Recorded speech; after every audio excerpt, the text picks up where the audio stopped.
Good morning, everyone. My name is Leonardo Verkoyen. We're going to give a couple of minutes to everyone to start joining. I see that there's a lot of people entering, but we'll give a chance to the rest to join. So we'll take a minute or two.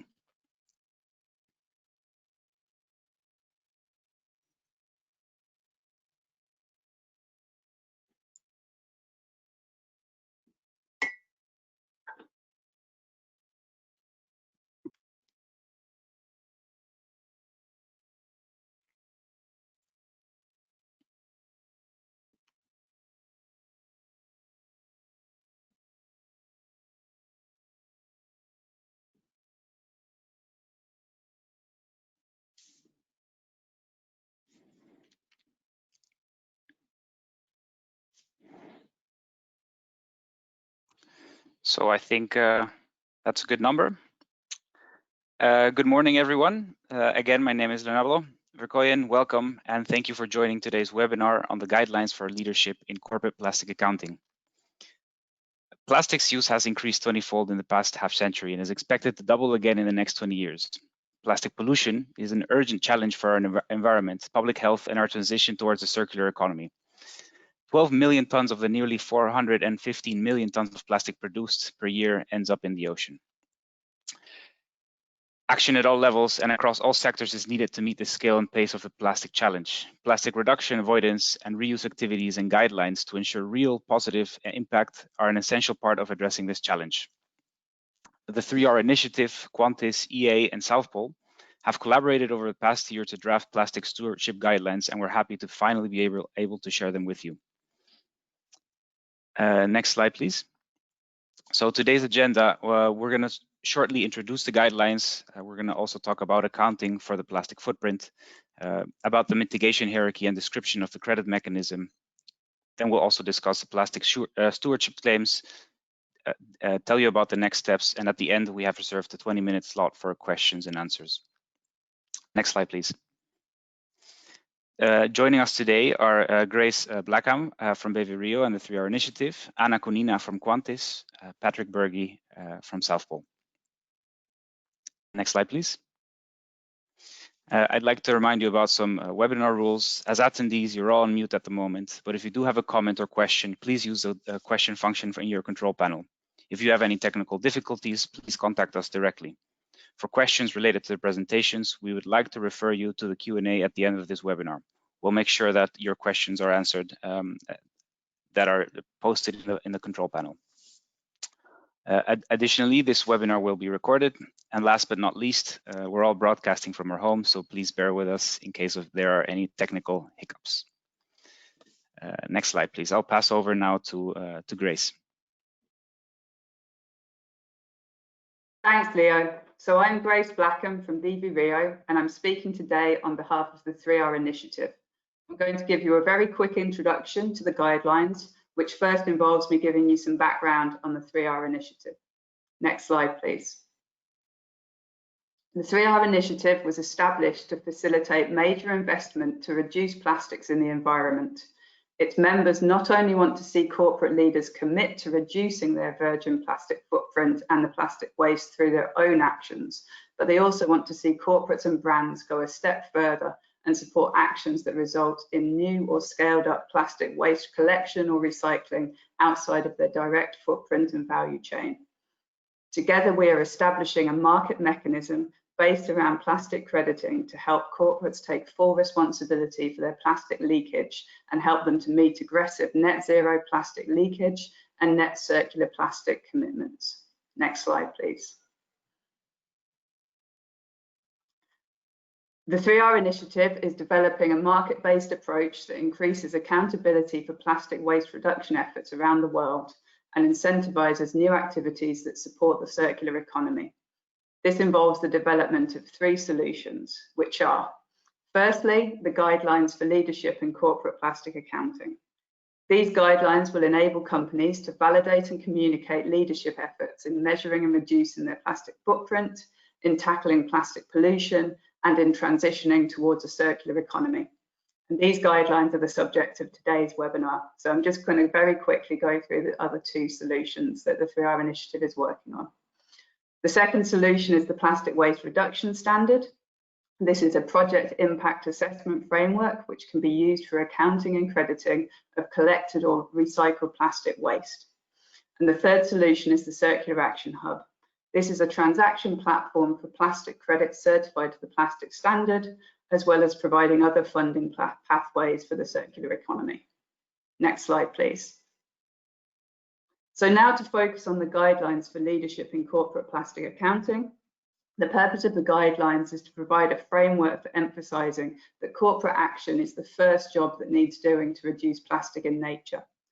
While the guidelines do show the role plastic credits can play, they also emphasise that plastic credits do not replace corporate action.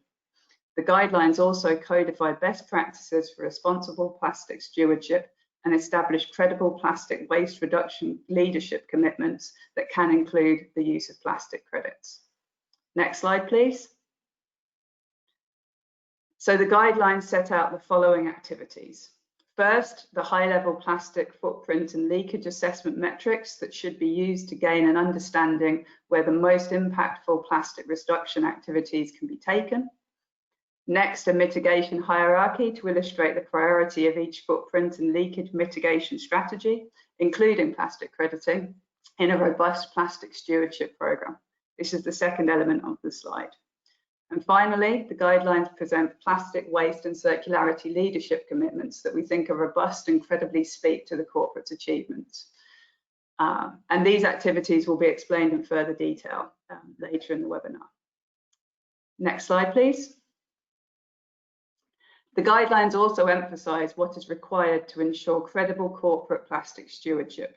These requirements are, firstly, carrying out regular and consistent accounting of plastic use and leakage using quality data sources. Secondly, prioritising plastic footprint and mitigation activities using a hierarchy with the aim of achieving transformational change. Thirdly, making sure that mitigation activities within the value chain and beyond the value chain are accounted for and disclosed separately. And finally, the guidelines emphasise the requirement to aim to achieve circularity and reduce total plastic as quickly as feasibly possible. Next slide, please.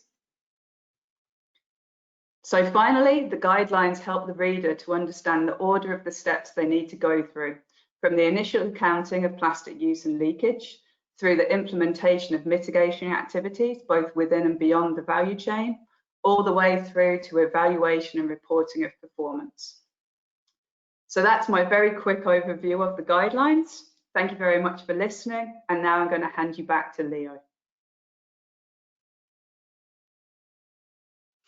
Thank you, Grace. That was a very interesting, thank you for that introduction, which told us about the bigger picture between the guidelines and an accrediting mechanism. How you can look at footprinting, but also mitigation activities and how these can combine to help corporates make claims or commitments. So we are all interested in knowing where your company stands in this plastic stewardship journey. We'd like to take some minutes for you to please answer the following questions. We'd like to know if your company has completed a plastic footprint accounting, if you've set reduction targets, and if you've established internal or external reduction measures, so within the value chain or supporting projects that are outside of your company's value chain. Of course, it's also normal that you haven't started yet, or that as an attendee that does not work at a company, the answer is not applicable. So please take some time to answer the questions, and we'll return when the results are in.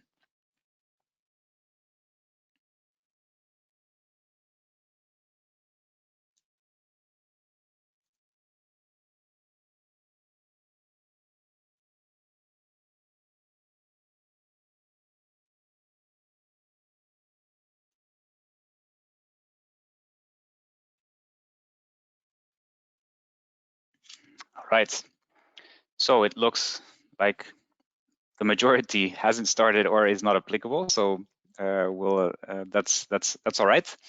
This is very new field, but we can also see that there's a lot of people, about a quarter, have answered that they have set reduction targets. So at least there is a consciousness about the fact that there's something needs to be done about the plastic footprint, and also looking to have already started working on internal reduction measures at the company to reduce this plastic footprint.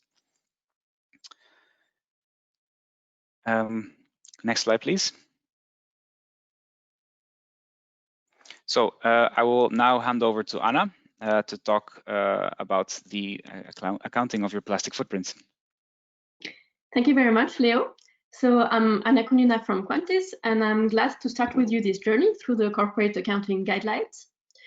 We believe that if you cannot measure it, you cannot improve it. So this is why the first step into setting a sound reduction strategy is to have a proper understanding of the plastic flows and leakage during corporate value chain. So we'll dig a bit deeper in the different plastic metrics.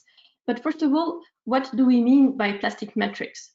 Actually, in the field of life cycle assessment, the impact, for instance, of chemical substances released in the environment is accounted through its toxic, eutrophying, or acidifying effect. For plastics, we know they can have, for instance, a physical impact on certain species, for example, through entanglement or ingestion. They can also have a chemical impact in case some plastic additives are released when the plastic degrade in a certain environmental media, or it can also serve as a pathogen vector in case some harmful microorganisms actually use this plastic as a substrate. So it can have a wide variety of environmental impacts. But although there were many scientific developments on this topic in the last years, there is still no comprehensive framework to assess their impacts on ecosystems and humans. So this is why in these guidelines, we recommend to start the accounting with an inventory of plastic flows throughout a corporate value chain. First of all, what are these flows? So we believe that two types of flows should be tracked.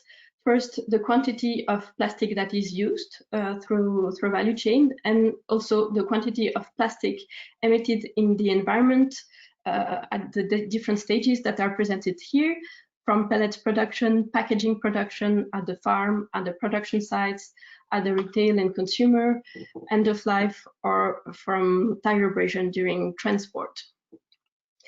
And this is what we actually call the leakage.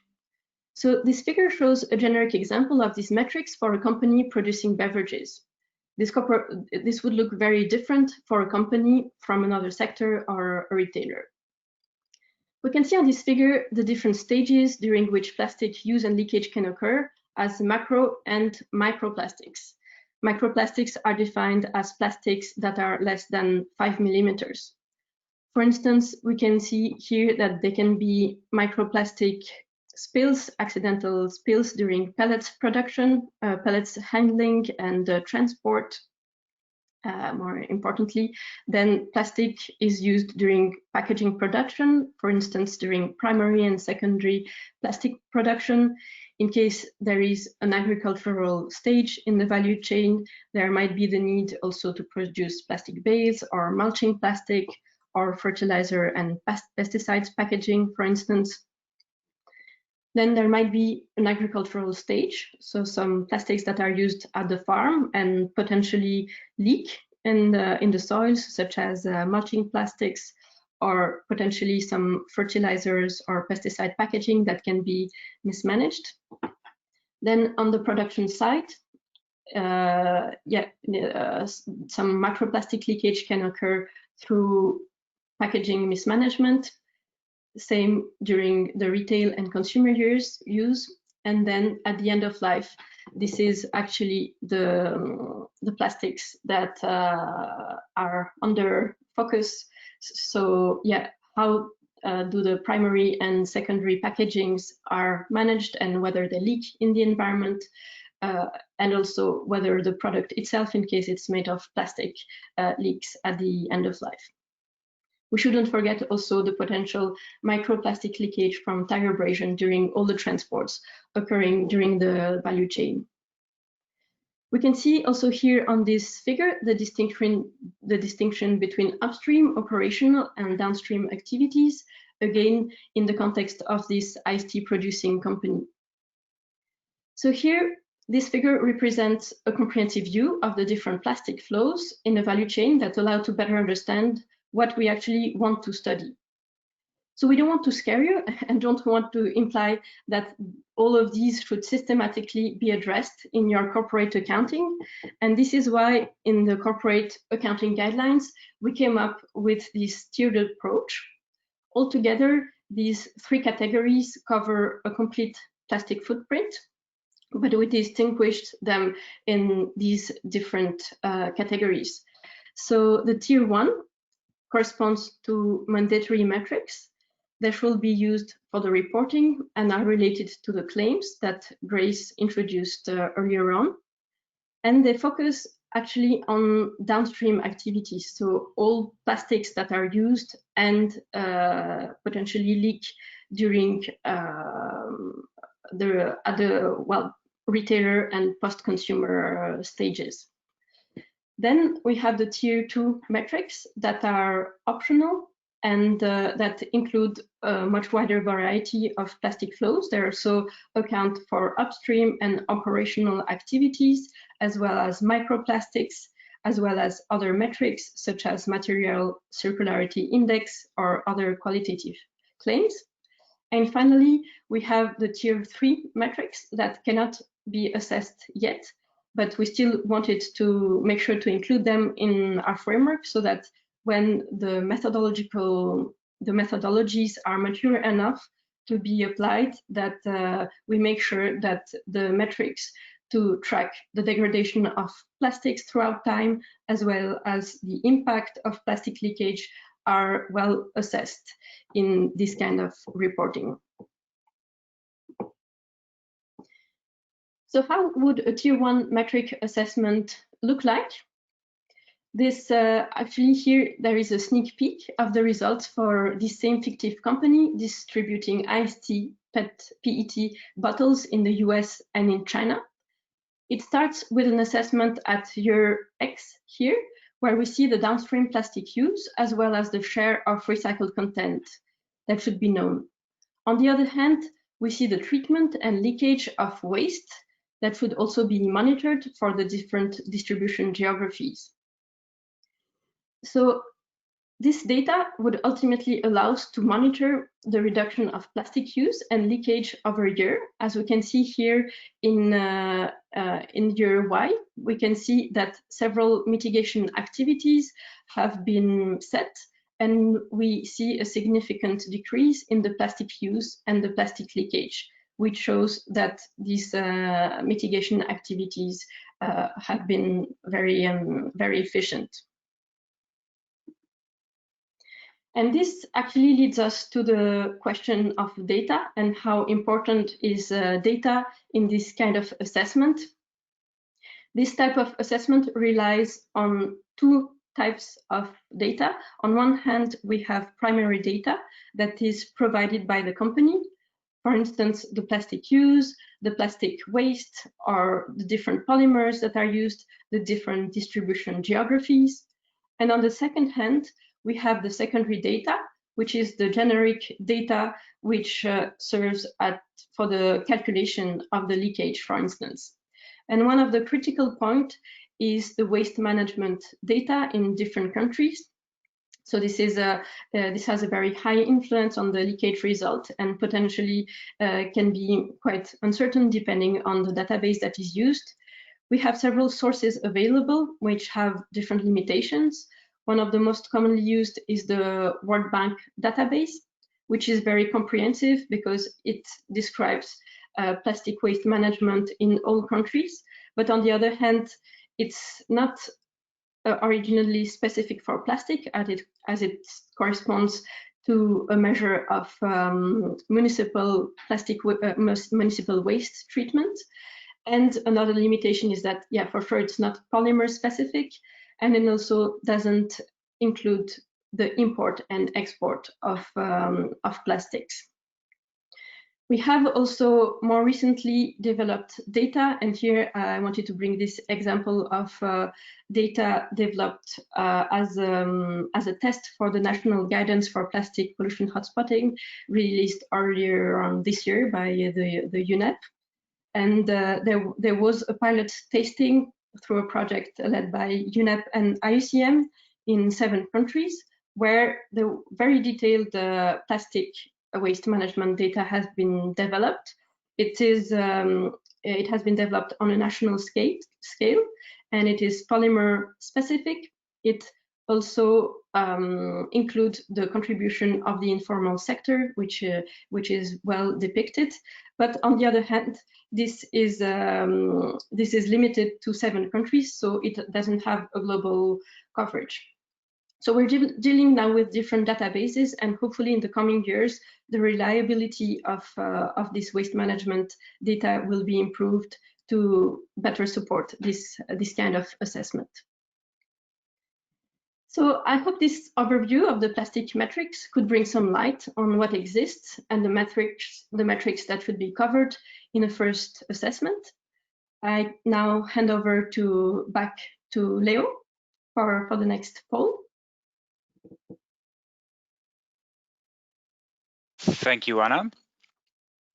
That was a very interesting overview on the impacts of plastic, first insights into what a corporate plastic footprint looks like, and also on the example of how it looks without scaring us into everything that needs to go into it.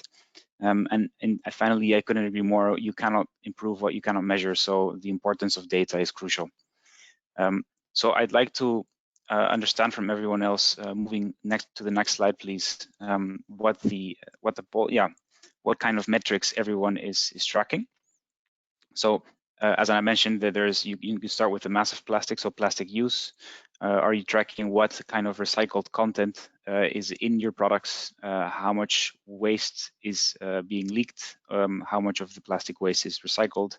And with the previous question, there's 2 options, none yet, or you do not work for a company that is handling plastic, so it's not applicable.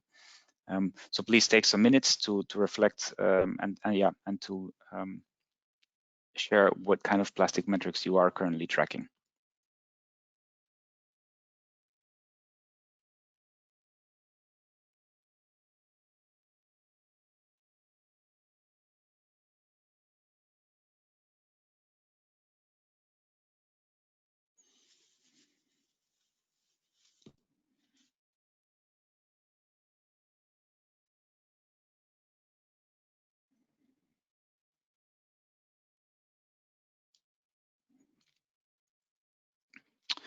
Great. So as you can all see, quite a significant number of people and companies are already measuring the amount of plastic use. So this is a great thing. That means that now the next step could be to see if this measurement is aligned with corporate plastic accounting guidelines. But we also see that there's a measurement on plastic waste recycling. And also about 1/4 of the respondents say that there's recycled content that they're measuring the amount of recycled content in the products. And finally, the plastic leakage is quite low. But yeah, this is a developing methodology, so it's also understandable that that this might not be entirely easy to calculate. So moving onwards, next slide, please. I'd like to hand over now to Patrick Bergy to talk about mitigating waste and applying plastic credits. Thanks a lot, Leo, and good morning, everyone, or good afternoon, depending where you are. So in my presentation, I'll cover the last 2 sections of the guidelines. So just for the sake of repetition, we have these 3 main sections in the guideline. The first section about plastic footprint calculation and leakage assessments. This was already introduced by Anna, and I'll focus now on mitigation activities and the kind of leadership claims covered by the guidelines. Next slide, please. So starting with the mitigation activities. So the way we addressed mitigation in the guidelines is inspired by the well-known waste management hierarchy, but we adapted this to the context of plastics. And the idea here is that the measures at the top of the pyramid should always be prioritized over the activities at the bottom of the pyramid. So whenever a corporate thinks of improving their plastic footprint, reducing their footprint, they should first think about how to eliminate waste. So that could include the avoidance of unnecessary packaging, for example, or it could be also through lightweighting. So just reducing the amount of plastic that goes into the packaging while keeping the same properties of the packaging. Companies can also think about reuse business models, so reusable containers instead of single-use plastics. They can also consider replacing virgin plastic with alternative materials, could be paper or other types of packaging material. And last but not least, companies should also consider redesigning the packaging or the product itself. And I think a classic example here is this example of moving from liquid soap to solid soap, which could then avoid or use much less packaging or no packaging at all. So this is just an example of redesign. So it does not cover only the packaging, but also the product itself and how the product is used. And then, so once you exhausted your options in terms of waste elimination, companies should think about how to make more use of waste. That basically means increasing the recycled content in their packaging and products. And then towards the bottom of the pyramid, companies should think more about how to improve waste management, including recycling, whenever possible, closed loop recycling, where the material stays in the same value chain, or open loop recycling, where the material could be used for other purposes as well. And then if recycling is not possible, then this is the last resort. Companies should make efforts to make sure that as much plastic is collected and properly disposed as possible, right? But this, yeah, I think if we want to move towards a circular economy, it's clear that we have to, even though the collection bit is important in the short term, companies will have to make efforts to move up in this pyramid over time. Next slide, please. But yeah, I think it's important to note that when considering these different mitigation activities, there are trade-offs. It's not always so clear that one activity is better than the other. There are, and then we have put a lot of thought into potential trade-offs in the guidelines, and just as to inspire, I think, companies to think a bit more about these potential trade-offs. Examples include like trade-offs in terms of environmental impacts. So switching materials, for example, may lead to more greenhouse gas emissions because the alternative material might be more greenhouse gas intensive. So one example would be like replacement of plastic packaging with aluminum, for example. Or if you introduce a reuse business model, but the consumers are not used to that or don't behave in the way that they should, and basically then discard all the reusable containers, then you might be selling much heavier containers with more plastic, which is then wasted. Or you might be also increasing emissions during the transportation phase. There might be also some trade-offs in terms of social, health, and safety issues related to hygiene of different packaging alternatives. And also things like, or that applies also to reusable packaging. So Yeah, so I think that there are a couple of good examples in the guidelines that would be worth looking at. And the recommendations we make is that whenever possible, companies should use science-based methodologies such as life cycle assessments to assess these trade-offs and really look at different options and see how they perform from an LCA perspective. And then, yeah, as I already mentioned, this rethinking the exact function of the packaging and considering actually a more fundamental product or system redesign is also, I think, quite important. And there is, I think, a recent report by the Ellen MacArthur Foundation focused on upstream innovation, which is also quite inspiring from this perspective. Next slide, please. Exactly. And so the mitigation hierarchy that I explained before applies mainly to actions within the value chain of a company. And the guidelines also specify that whenever possible, companies should prioritize actions within their value chain. However, when they're went through all the possible measures, they should also think about activities beyond their value chain, including the waste management value chain. And to a large extent, you know, the things like extended producer responsibility schemes address, for example, recycling measures, but also this new concept of plastic credits can be used to ramp up recycling and collection efforts. So what we see, I think at the bottom, in terms of actions beyond the value chain are essentially EPR schemes and plastic crediting as a new tool.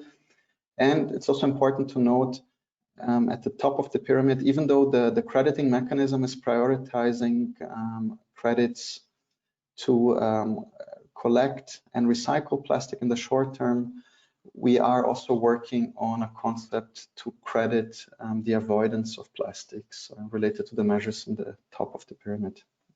Next slide, please. So maybe the unique thing about this corporate accounting guidelines is that we look in detail at this concept of plastic credits. Just a quick intro, a plastic credit is a transferable unit measured in metric tons of collected or recycled plastic. It should have a couple of principles, like it should be measurable, it should support additional activities beyond business as usual, it should be independently audited, should be unique, transparent, and accounted for in a conservative way. And it's also important to know that the RRR initiative supports credits certified under this new plastic waste reduction standard that will be managed by Vera. However, the guidelines are agnostic and would include also other plastic credit certification schemes as long as they follow these principles that I introduced before. And maybe the last important thing to say about plastic credits is in the beginning, so when the initiative launches in January 21, there will be two types of credits, collection credits and recycling credits, and they can be used then for different types of claims. Next slide, please. And that brings me to the last part of my presentation, which is about leadership claims. So once you have done your footprint and you've gone through your mitigation activities within your value chain, and then you consider using, for example, plastic credits beyond your value chain, we thought of essentially two claims that could be done at corporate level. So here we're focusing mainly on corporate commitments and the kinds of claims that can be done when corporates achieve a certain commitment. So we have this leakage claim, so net zero leakage. That's essentially about making sure that the total amount of plastic that the company puts out into the market is collected and there is no leakage. And this can be achieved through a combination of activities within the value chain and beyond the value chain. And whatever tonnage of plastic that is deemed to be leaking to the environment would have to be compensated by retiring waste collection credits. So if you, I don't know, if you have 100 in your footprint, 100 tons and 10 tons are leaking, you would need to buy 10 waste collection credits to compensate for that. And those credits support additional collection activities. ideally in the same place where you sold your plastic packaging. The second claim is about net circularity. Still debating a little bit about the name and whether there should be more focus on recycling and not on circularity. But the idea here is that the total amount of plastic that is put in the market by a company is collected and recycled. So the recycling component is new here, goes beyond the leakage claim. Again, this can be done through activities within and beyond the value chain. And for the amount of plastic that is leaking to the environment, the company would have to use, again, waste collection credits to compensate for leakage, and also match that amount with waste recycling credits. And then on top of that, whatever plastic is collected but not recycled would have to be compensated with waste recycling credits. So that's essentially the definition of the circularity claim. And I think we'll stop here and go to the last poll.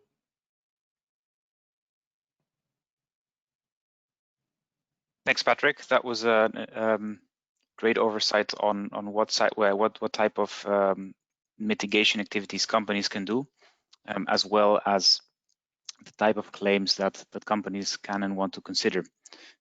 So now we'd like to do the final poll. What type of claim would you want to achieve? Leakage, circularity, maybe another claim, and yeah, possibly none.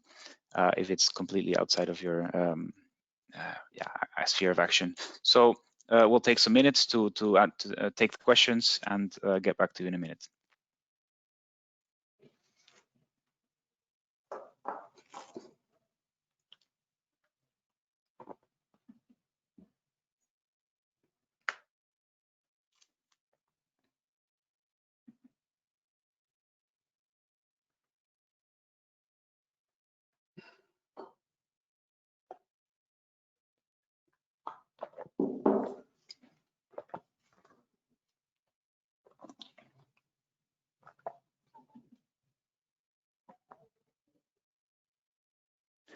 Great. So we can see that the clear winner is circularity, the circularity claim. There are minimal answers to the others, but clearly there's a lot of preference for the circularity claim. That's good to know. Interestingly enough, there's also 16% for other claims, so possibly you could submit a question so that we can consider those what other claim and discuss it during the Q&A. So next slide, please. And now I'll hand over back to Grace to tell you a little bit about the next steps in this initiative. Thanks, Leo. Can I have the next slide, please? So where are we with the development of the guidelines? Well, we've been working for the last few months and we completed the first draft, which we've already actually put out for public consultation. This was concluded on the 8th of November, and we're currently dealing with some great comments we've received from a wide range of organisations that are really helping to improve and clarify the ideas that we had in the first draft. So we're now looking for the first version to be published in early 2021. So that will be the first version of the guidelines. And that's our short-term objective. We're very aware that alongside the guidelines, we also need some kind of disclosure platform so that the companies and corporations that are using the guidelines to create their plastic footprint accounting, carry out their mitigation actions, and then show any claims that they've achieved, they're going to want to disclose this information on a public platform. So our long-term vision is to work on creating a disclosure platform for the companies and corporations to be able to state their claims. And we also are very aware that we're creating guidelines at the moment. So in the long term, we would like to standardize the information. So we actually create a plastic accounting corporate leadership standard. And that will mean that it adds an extra level of transparency to the activities that corporations carry out in the future. So that's our long-term vision. We really hope that you enjoy the first version of the guidelines when they're released early in 2021. I'll pass you back to Leo now.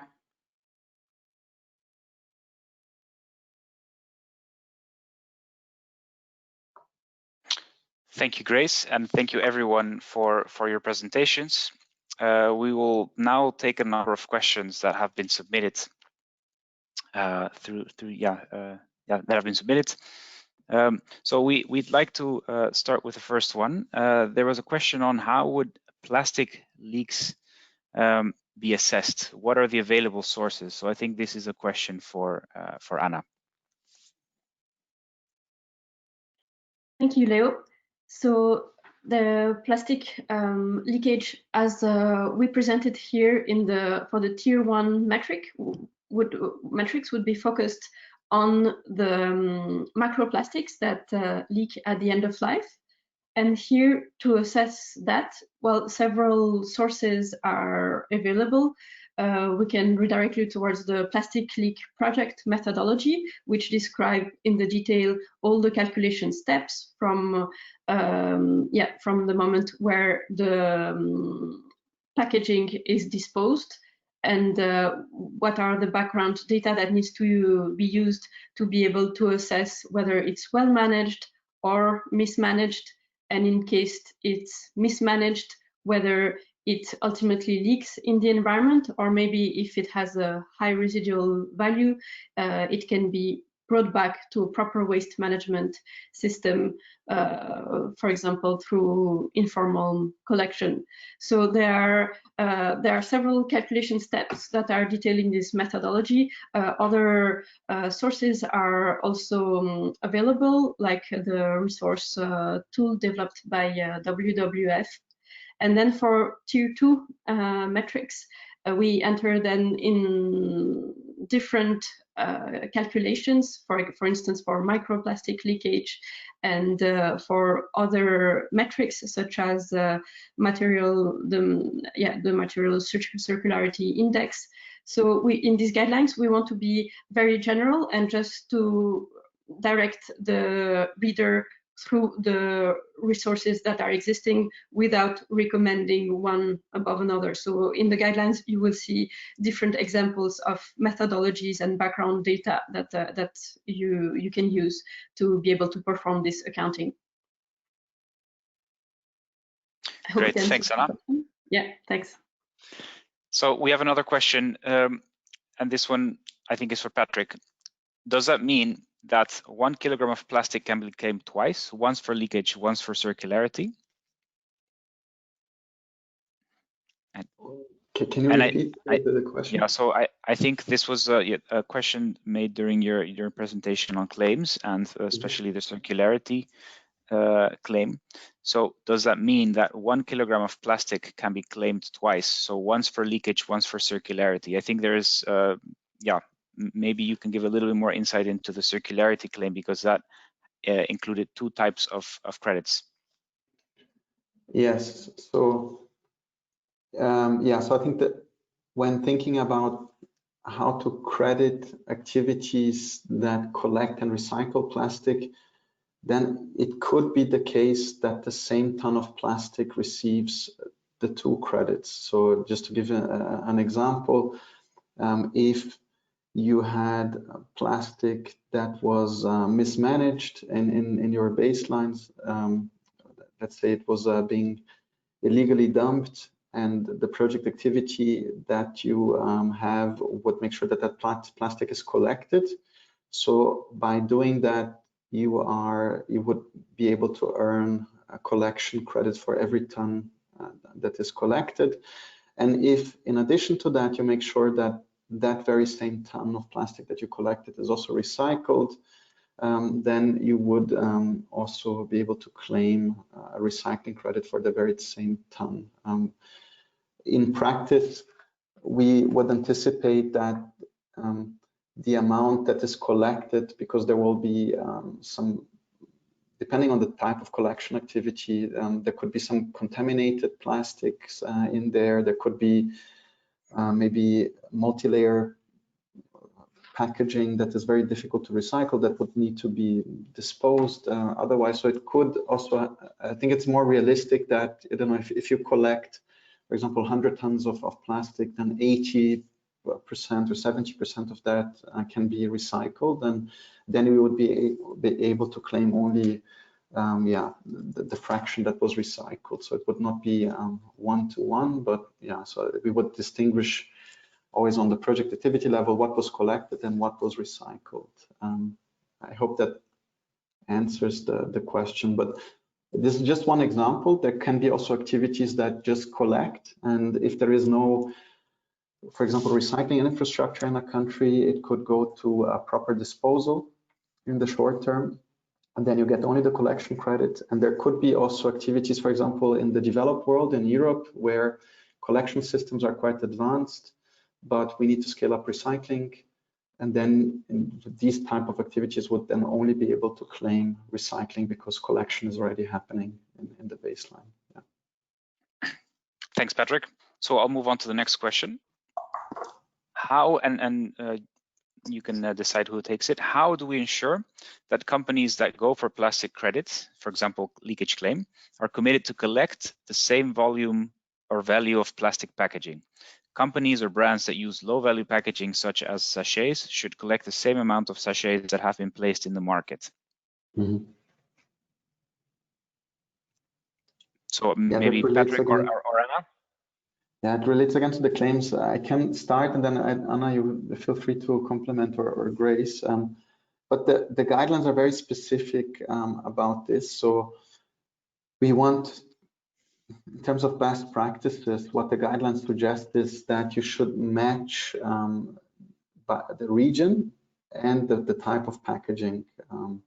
So if a company sells a lot of plastic packaging in India or Indonesia, or any country of the world, then the activities to mitigate the footprint should also be focused in that particular region, and they should try to match. So when companies would buy plastic credits, for example, they should buy credits from that very same region.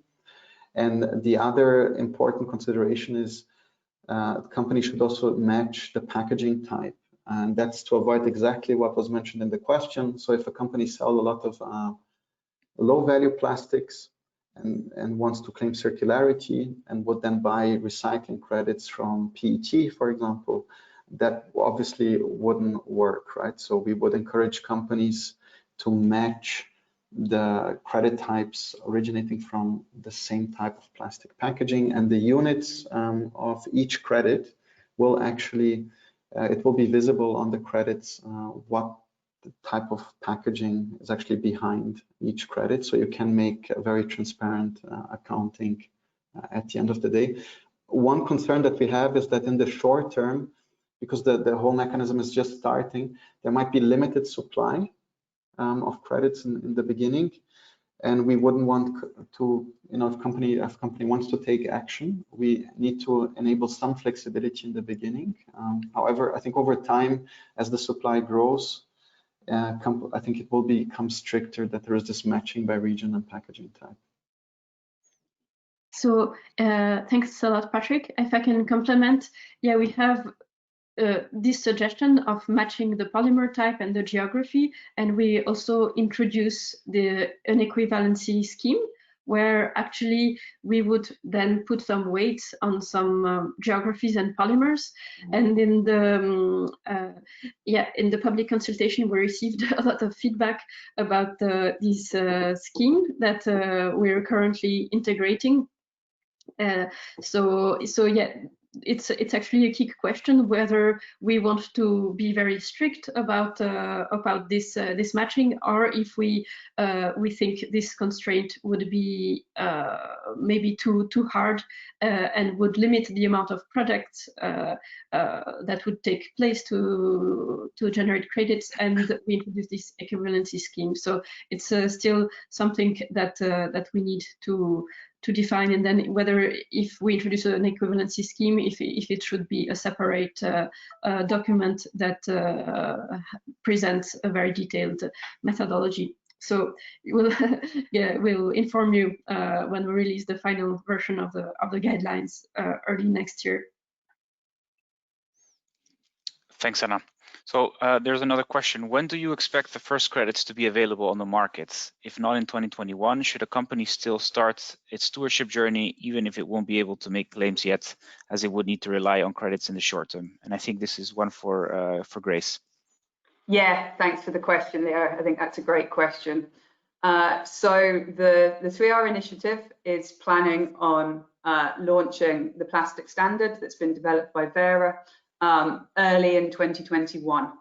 However, we realize that projects that are interested in generating credits are going to have to go through a verification and validation step before they're able to issue credits. So realistically, we're looking at the first credits being available at the end of 2021, the beginning of 2022. But what I would say is that it's really important for companies to start looking at their plastic footprint accounting and mitigation activities that they can do within their value chain right now, so that they can start understanding where that leakage might be, if there's ways within their value chain that they can overcome it, and if not, if there's still some leakage after they've carried out those activities, how many credits they would need to buy. So I think it's a great opportunity starting from now for companies to get themselves ready for when the plastic credits are going to be ready in about a year's time, so that as soon as the plastic credits are available, they can start buying them and incorporating them into their claims where necessary. Thank you, Grace. So I'm going to try to combine two questions into one, which is related to the data on leaked plastics, which is by essence an estimation. So how can you ensure that data is reliable, that it's specific to a type of company or region, and if let's say a company is selling plastic right in several continents and several countries and continents, but they don't know how much waste is recycled or collected, is it possible to use national averages? So I can take this one. Well, this type of assessment have already been performed, and we have still good enough quality data to be able to understand where are the leakage hotspots in different geographies. So to me, it really depends whether the assessment is focused on one country, for instance, and then we want to know hotspots within one country. This is unfortunately not yet possible with the data that we have now, which is more often on a country scale, and yeah, that has a certain uncertainty due to the fact that, for example, waste imports and exports are not included in this waste management data. But however, if a company really distributes in a wide variety of countries with different levels of income, then we believe that the certainty is good enough to be able to identify the key hotspots. As I mentioned, yeah, data is now there's a lot of understanding that this kind of waste management data for plastics is highly needed to better serve this kind of assessment. And yeah, I mentioned this IUCN pilot project, for which the data will be public in the coming weeks. So this is a good example of to see how this data could look like in case it's very detailed, and it can be taken as an example to replicate for other countries to improve the quality of data generally. Great, thanks a lot, Anna. So looking at time, we have about 6 minutes left. I think we can fit in 3 more questions. I'll go with the first one. In terms of recycling, most cases, corporates will appoint a third-party recycler as we sell our waste to them. what type of visibility to claim the recycling credit in this case?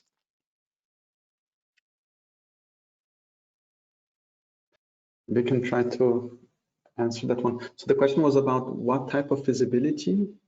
Can you repeat the last bit? Yeah, that's so what I think the question means, what type of claim can be made in terms of the recycling credit in this case. So if a company is selling their waste to a third-party recycler, how can what type, who can make the claim? Yeah, so yeah, as with carbon standards or any kind of environmental, like market-based environmental instrument, it's important that the claim of, for example, the recycled plastic is made only once at one point in the value chain. And the way we're looking at this at the moment is that the claim and the certification would be at the level of the recycler. So it will be always I think, yeah, at least for now, all the cases we're envisaging is we have the recycler as the main party that goes through the certification. And you need to then assess, is this really new capacity, or was this recycling already happening before? In that case, it might not be additional. So these are the questions we would be looking at with the recycler. And then for every ton that is recycled and that meets the requirements of the standard, then the credit will be issued at the level of the recycler. Now, if a company is enabling that recycling by maybe collecting additional plastic and bringing that to a recycler, then obviously the financial benefit of the credits or that additional revenue stream can also trickle down into new commercial arrangements between the recycler and whoever provides the waste to that recycler, and has a kind of enabling impact on that activity. So the recycler would always be in a position to pass on some of that revenue down to other parties. And if a company wants to use the recycling credits for their own claims, then basically that credit goes from the recycler to the company on a public registry managed by Vera, and then the credits would be retired on behalf of the company who wants to make then a claim. That's also important. Maybe it's a different angle to that same question. Okay, great. Thanks a lot, Patrick.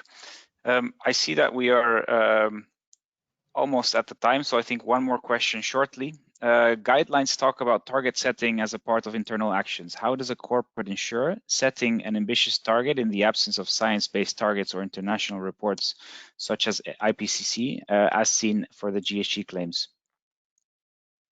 And I'll take, anyone can take this.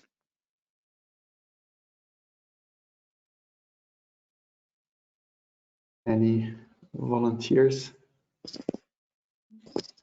I think that's a really interesting question, and especially whilst we're in the early days of these guidelines and corporate commitments and making claims. We'd really like everyone to be ambitious with the targets they're aiming for, but we don't see this as a one-off activity. We see this as something that corporates should be doing on an annual basis. So going to achieve the targets, it can be done over a number of years as long as they're showing progress towards achieving those targets. So I think it would be better to have ambitious targets and take a little bit longer to achieve them than to go for very low targets that can be easily achieved but don't make that much difference to the amount of plastic being used and being leaked into the environment. I don't know if Patrick and Anna have any suggestions on kind of standardizing targets for the future. I think, Grace, we are officially running out of time, so I'd like to make a stop here. Please, can we move to the last slide? If anyone, there have been a lot of additional questions, of course, we will try to answer those. But if you have any more questions, please get in touch with us. Here are our mails. I would like to thank everyone for attending. If you really like the session, we'll have another session later on during the day. And if not, yeah, we look forward to receiving your comments, and I'd like to thank everyone for joining us today. And thank all the speakers. Thanks a lot, and have a nice day. Thank you. Bye-bye.